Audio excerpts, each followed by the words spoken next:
మహిళా సాధికారత, దళితుల హక్కుల కోసం ఈశ్వరీబాయి చేసిన కృషి మరువలేనిదన్నారు ఆమె కూతురు మాజీ మంత్రి గీతారెడ్డి. ఈశ్వరీబాయి 106వ జయంతి సందర్భంగా సికింద్రాబాద్ ఈస్ట్ మారేడుపల్లిలో ఆమె విగ్రహానికి ఘనంగా నివాళులర్పించారు. రాష్ట్ర ప్రభుత్వం తరపున వేడుకలు నిర్వహిస్తున్నందుకు కృతజ్ఞతలు తెలిపారు గీతారెడ్డి.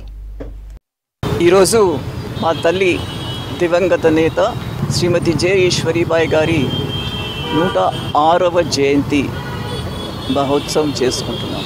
రాజశేఖర రెడ్డి గారి పీరియడ్లో అమ్మ స్టాచ్యూ కట్టి ఇక్కడ పెట్టడం జరిగింది. ఆయనే వచ్చి స్టాచ్యూని కూడా అన్వెయిల్ చేయడం జరిగింది. ఆమె మీద గౌరవం ఏ పార్టీకైనా ఉంది.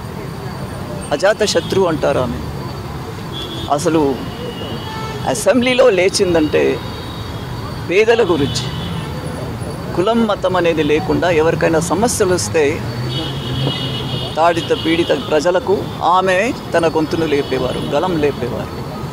ఎప్పుడు ఏమంటుందా అని చెప్పి నేనైతే ఇట్లా టోపీని తిప్పుకునేవాడిని అని చెప్పేసి మరి బ్రహ్మానందరెడ్డి గారు ఆమె ఒక సభకు వచ్చినప్పుడు ఈ మాటలు మాతో చెప్పడం జరిగింది. అంత భయం వేసేది ఆమె వస్తే.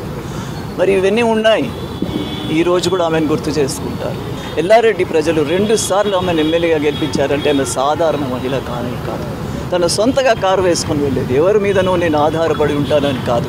పెద్ద మంది మార్బలం ఉన్నటువంటి వ్యక్తి కాదు, కానీ స్వతహాగా ప్రజలే ఆమె శక్తి. ఆ ప్రజలతో తను 2 సార్లు గెలవడం జరిగిందంటే అలాంటి వ్యక్తులు ఈరోజు కూడా మనకు అవసరము.